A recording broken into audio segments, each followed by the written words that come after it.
On today's episode of WatchJRGo, I'm back from SEMA, ready to get some projects done. And speaking of projects, I bought the cheapest clean Carfax, clean everything, broken Maserati in the country.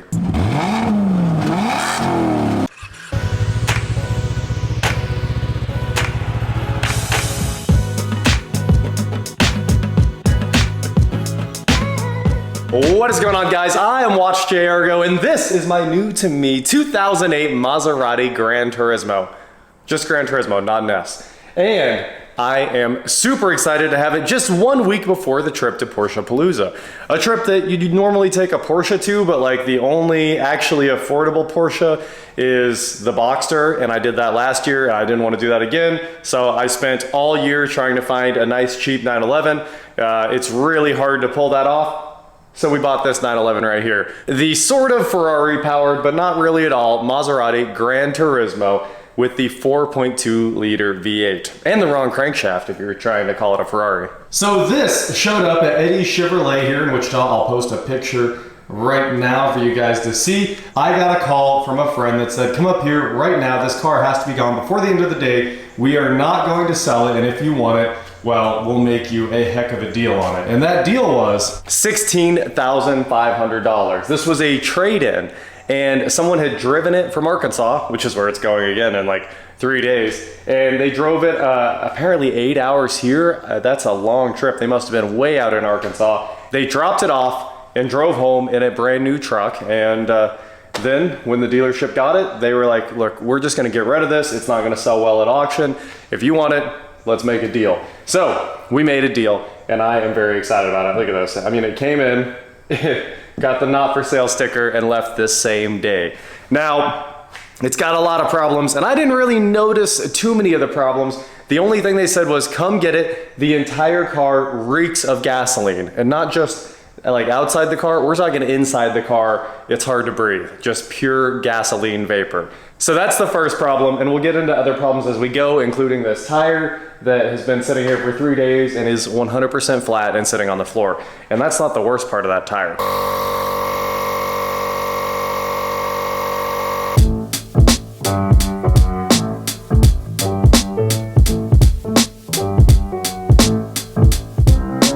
So first, let's talk about Maserati as a brand. The prices are pretty high, so everyone just kind of equates high prices with supercars, and that's what leads to its misunderstanding. Everybody expects supercars, supercar performance, and that's not really what Maserati's about. Most of their lineup is grand touring cars, or simply luxury cars for old women to drive to the grocery store. And they look pretty good, but they do build a supercar from time to time. Now, obviously, we all know the MC12 is basically just an Enzo with white and blue livery on it, and it's probably the most beautiful looking car of all time. I love the Maserati MC12. I think I've seen one in my life. They're crazy rare. It's one of the widest road going cars, and it's just insane. What a sight to see. And then now they do have a supercar, and I'm motioning like this is the supercar. It's absolutely not. It is the MC20, which of course you all know because it has the most beautiful paint of any production car that exists today. No matter what color you buy your MC20 in, it has blue in it. So if you get the white one, it has a ton of blue in it. If you get the yellow one, it has blue and gold in it. And when you see those paint jobs in person, it's just mind-blowing. And hopefully those depreciate soon, and I can scoop one of those up for the same thing I paid for this. So we'll see. That'll probably never happen. I think those will actually retain their supercar-ish pricing and hopefully sell around $100,000. But at that price, what a bargain. And also this car at this price, what a bargain, because this car debuted at Geneva in the year 2007. And if you think about it, that was a long time ago. And then they made this car from 2007 until 2019. So when you see one of these on the street, even though this one is an antique, you're like, wow, it's got the new grille. It's the new Maserati GranTurismo. It's not, there's a new one now, but it looks like a brand new car, and I'm super excited about that. When this thing popped up, I was like, I have to buy it. It looks like a brand new Maserati, and it's dirt cheap. So let's take a quick walk around this car. We've got the Pininfarina design right there. It's got the beautiful text like a Ferrari would have, which is cool. We've got the fender vents right there that are definitely just for looks, because I don't see anywhere where it actually draws air through there. Although they are deep, you can actually see inside those. They're not fake. Here we've got 19-inch Maserati wheels. There was a 20-inch option as well, but this is kind of a base spec car from what I can tell. We've got a weird issue with this hood gap right here. I don't know why, but this hood sticks up just a little bit on that fender. We have the epic Maserati grille here in the front with the trident right in the middle. It looks like a giant fish or a car that's ready to take on the road or swallow up lesser vehicles. Just pretty funny. These are, actually I think these headlights continued the whole production run. They're really nice. Just simple projectors with some turn signals over here on the side. Fog lights right there. And this car has laser jammers. I don't know what those are. If anyone knows what that exact system is, tell me, because it's a really, really weird looking system. I usually know all of these offhand, and I don't know what this one is. Coming around the passenger side of the GranTurismo, it's kind of everything you would expect. One interesting thing is it has a factory windshield in it still. That is very nice. It looks like rain sensing wipers based on the mirror arrangement there, maybe even auto high beams, which would be nice. Power mirrors, power folding, all that good stuff. One fun, interesting thing here is the door handles, when you squeeze them, they're electronic, but on the inside, they're cable driven. So there's a cable from the handle back to here, and there's also an electric motor. So you get to figure out twice the fun if you have to work on them. Here in the back, you can see we've got some curved wheels because somebody drove it to the grocery store a few many times.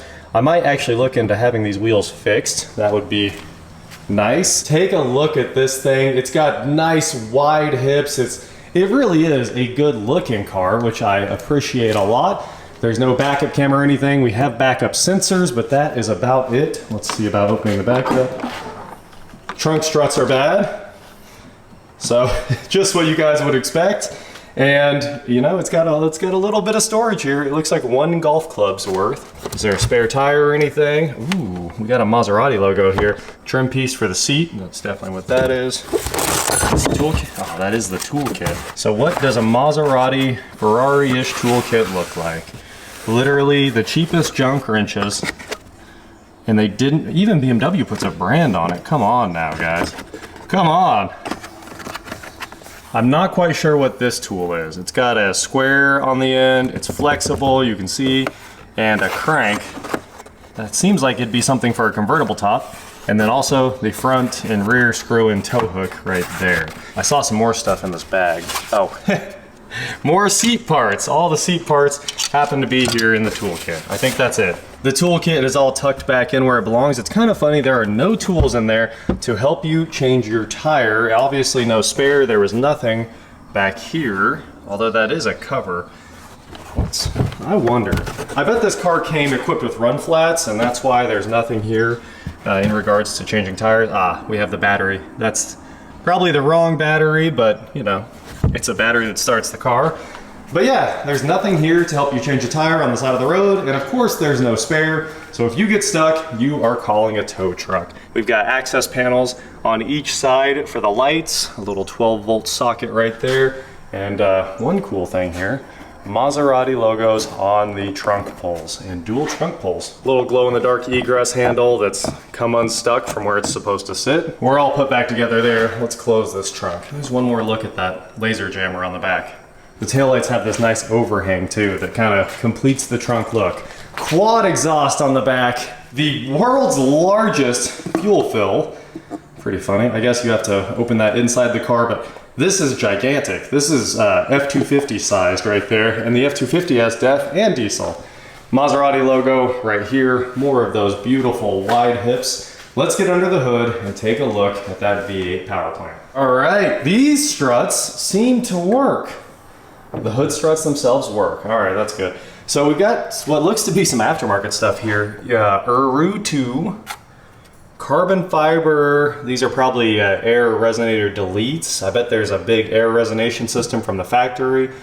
This is the Ferrari F136 engine, if I remember right, but Ferrari. They have to make it sound worse, so Ferraris get flat plane cranks so they can scream, turn all the RPM, And the Maseratis get a normal old cross-plane crankshaft, so it doesn't sound nearly as cool, but I will say, I think this one's got an aftermarket exhaust and it gets loud. So we'll take a listen in just a minute when we start this thing up. But yeah, a few little aftermarket things. I haven't noticed any real mods, radar detector exhaust, this resonator delete thing under the hood, and that's about it. You can't see much of the engine because it's all covered in plastic. On the Ferrari engine, the valve covers are wrinkle red, and they obviously have a different intake. And on the Maserati, you can see the valve covers are wrinkle blue. Maserati blue right there. You can actually get to the power steering, you can get to your wiper fluid, your brake reservoir without pulling plastics. So this is actually a pretty serviceable design. In general, it looks very serviceable, so I hope it is. You don't get anyone's name signed to your engine, you just get assembly number 36494. I looked at a TSB on this car, and apparently the assembly number started at 35,700 or something like that. So if this is 36,494, not 500, but very early in the production run, it's one of the first cars that they ever built in the newer generation. So GranTurismo 1, very early, and it's missing a lot of the cool things that happen later. So I have to go get a new back tire thrown on this thing right now because we do need to be able to drive this car. Let's do a cold start, listen to this thing, and then we'll hop in it, take it for a drive, and continue our tour of the interior. Off to Discount Tire.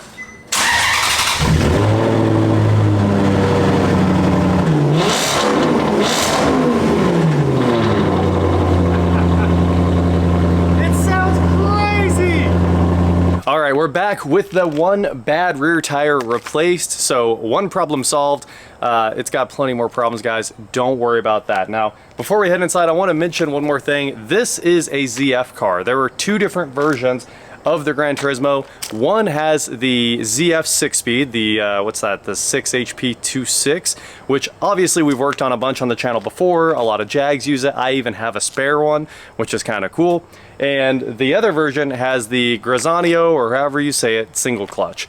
And that's actually the F1 transmission from the Ferraris, which is really cool. I love single clutches to death, but they're not quite reliable, and the ZF is like top tier reliability. So with only 32,000 miles on it and the fact that it's got a ZF transmission, I kind of trust this car.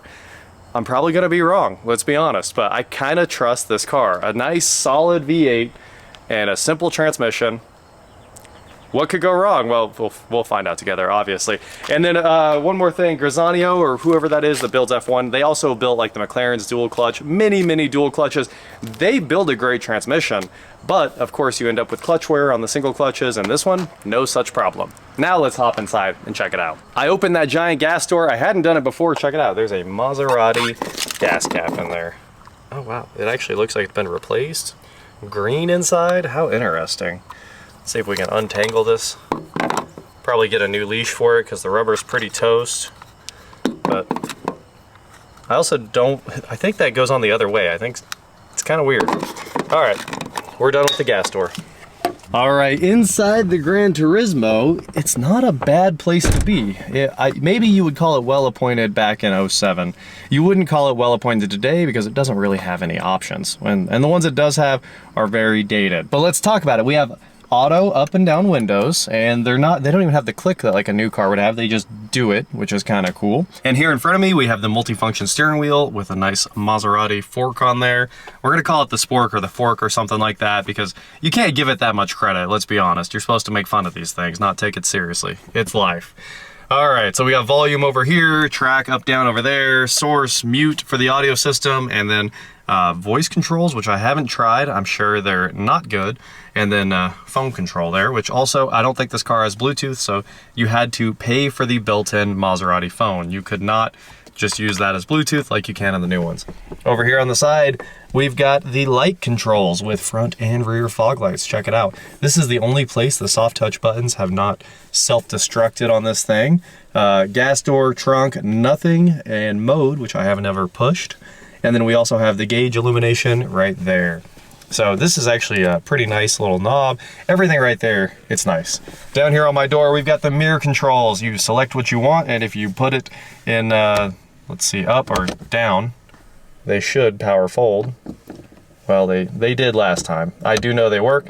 I tried it out. This has the Bose system. There's Bose logos down there on the speakers. It's amplified. It's actually pretty cool. I'm sure this is an airbag. At least it looks like one. Over here is the cruise control. This should be, oh, that's cruise on. Okay. I'm learning how the cruise works. I have not tried it yet. We've got our shift paddles. They are fixed the way they're supposed to be. So if the wheel turns, they stay where they belong, like a proper race car. These LEDs up here are an aftermarket laser jammer, like I mentioned before. These probably indicate jamming front and jamming rear, something like that. The gauges look great. They've got forks in them, and if it ever focuses on those, it's a 200-mile-an-hour speedometer. I bet it can't come close to that. I think these might be 155-mile-an-hour cars. Tack, nice multifunction display, water temp, and then over here we've got the clock. And the clock is wrong because of daylight savings time. So we'll just hold this button down here. And this is how you set these clocks. Yeah, you keep waiting, and you keep waiting, and you keep waiting, and you keep waiting, and you keep waiting. We're almost there, guys. I think it's right around there. Oops, I overshot it by 2 minutes. That's my fault. It is 48 right now. Oh well, that's that. Here is the infotainment stack. It does play music, but it is not good. So we're not gonna spend a lot of time on it. I will show it to you guys. It's an antique. You have to navigate everything in it with these buttons here. It just doesn't do anything well. The climate control, very simple. It does everything well. Auto driver, auto passenger. Each person can pick what vents they want, and then a single fan control. It can't do dual fan speeds. Down here at the bottom, we've got the hazards and the lock controls, which are funny because they're rockers in almost every other car, but in this, they are individual buttons. Here's sport, traction off, park distance control off, and stability protection, I would assume. I don't actually know what MSP is. I'll figure that one out, but it's probably stability protection or something like that. And the rest of this actually just looks kind of good. Here's the automatic shifter. If it's a single clutch, there's no shifter. Over here, we have the indicator for what gear it's in, or if it's in manual, the electronic parking brake, and 12-volt power, along with an ashtray that looks like it was never used. Look at this. The whole thing's soft touch, and it all needs to be stripped. Everything in here is sticky-ish. It's funny, when I made a video about sticky buttons, people said, like, wash your hands and this won't happen. That is not remotely true. I do hate when I get in cars and you can tell that, like, they don't wash their hands before they drive because the steering wheel's ruined. This steering wheel's perfect. The buttons are covered in sticky trash because they're factory soft touch. They get a rubber coating and it just degrades in the sun and turns into a gooey mess. It has nothing to do with your hands. It's just Ferrari, Maserati, high-end cars get soft rubber buttons and it turns into a really bad thing. And then you have to pull it all out and refinish them or send them off to Sticky Buttons RX or one other guy. There's two people that really refinish these buttons. It has nothing to do with how you treat your car. Even if it's inside all its life, they will eventually gum up. So that's life. Just take alcohol and take it off if you can. That's my plan. It's just 100% IPA, rub it, and hopefully the whole coating goes away. Sometimes though, the coating also is the label for the button, like it might be on this car, and when you wipe it off, you wipe all the labels off. So that's just life. Sticky buttons are a real thing and always have been, mostly with Ferrari. All right, we got great cup holders. They actually work really well. They hold cans. They're not as big as all the new ones are, but pretty solid cup holders. Center console, it's lighted. It has something weird in here that I don't understand what it was for. Oh, it was probably the phone. I bet that might have been the phone or something like that. But it like takes a lot of space out of the center console. For the back passengers that you will probably never have, we've got rear cup holders and a rear armrest. And of course, Maserati forks in the headrests all the way around. Also rear lights, some hangers, you know, pretty much everything you'd expect in a back seat. The one piece of technology this car kind of does have is HomeLink, and it looks like it's working, so that's kind of cool. And here we have alarm don't go off while I'm being towed. Oop, I shouldn't have pushed it. And then alarm don't go off because I'm leaving someone inside. Whatever. The ultrasonic sensors to see if people are in the car, and I assume TPMS reset and passenger airbag off. And some simple lights up here. Everything does work great, and an auto-dimming mirror. So that is basically 100% of the interior on a Maserati GranTurismo. The glove box, doesn't open on this car. So we're just going to ignore the glove box. I did give it a couple taps and I didn't hear anything rattling inside it. So we're going to imagine that it's a normal glove box inside. The only issue is if this does have aux in, which it doesn't, I know from the factory that it wasn't provisioned with it. But if somebody did send it to service and have it added, because it was super cheap back in the day, it's in the glove box. It has a USB port and an aux in there. I doubt the car has it, and it's probably not even worth fighting my way in. I might have to listen to CDs. Now we've got a ton of lights on the dash. We've got this flashing TPMS. We've got that check engine light. Sorry, I messed it up. Airbag failure, go to dealer. Airbag, passenger airbag off. Park's not really a light. It just shows that it's in park when it's in park. TPMS again. And then, kind of interesting, every time it starts, the check engine light is on for just a minute, and then it goes away. Every time, for about 15 seconds, the check engine light is there, and then poof, it's gone. There is a code set. That code is for the charcoal canister in the back, but you know, obviously it's not an important code, so I guess the car is like, this is just a warning. Do as you wish. Either that, or I guess maybe Ferrari and Maserati shows the check engine light for a second after the car starts. One of the two. The mileage is really probably the main reason I bought it, because I'm thinking, what could really go wrong at 32,000 miles? Airbag failure, go to dealer. That's the car I wanted you guys to know. Here's this infotainment, very old, like I said. We've got a compass here, trip computers. It looks like the trip hasn't been reset since the car had 10,000 miles on it, or 8,000. It's getting 20 miles a gallon, which is actually kind of awesome. 32 mile per hour average speed right there, and we're currently at 1,380 foot above sea level. Got a Maserati Sport right there. And now if we go to the menu, look at this thing. It's not a touchscreen, right? Yeah, you have to use this terrible control. And if you try to open the map, it doesn't work. It does this every time. I don't get it. So hopefully I can put audio up there. There we go. And we don't, we can just see if the aux in's there. It looks like it's not. There's music. Somebody ripped a bunch of CDs to it. Look at that, Kings of Leon, open.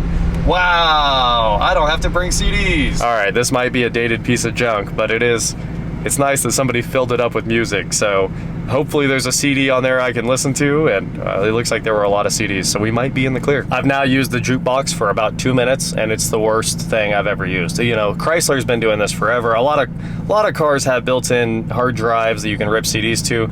This is definitely one of the worst. It is unusable. When you're in jukebox, you can just select tracks with a checkbox, and then to change them, you can't ever see them, anything like that. All you can do is pick next track on the steering wheel. You let me down, Maserati. Really let me down there. I pushed all the buttons over and over and over, and eventually hitting mode enough got the jukebox up there, so we're gonna leave that alone and never touch this again. Hopefully, we can't see track names because it doesn't have built-in Grace Note or CDDB, but it'll play music, so that's what it's gonna do. I don't know if you guys know this, but this Ferrari engine won multiple Engine of the Year awards, which is pretty interesting. And with the exhaust on this car,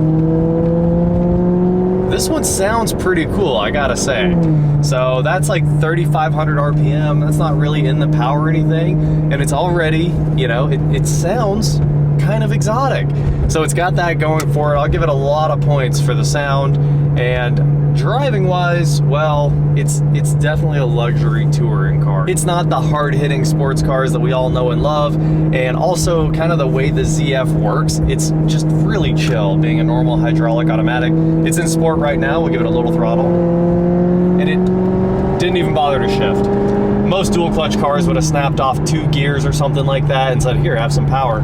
But the ZF's like, I only have 6 speeds. There's not too much I can do for you.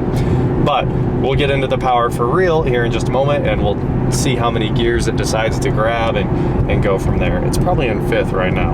If I had to guess, it likes to stay in like 4th and 5th gears quite a bit. We'll make a little bit of a pull.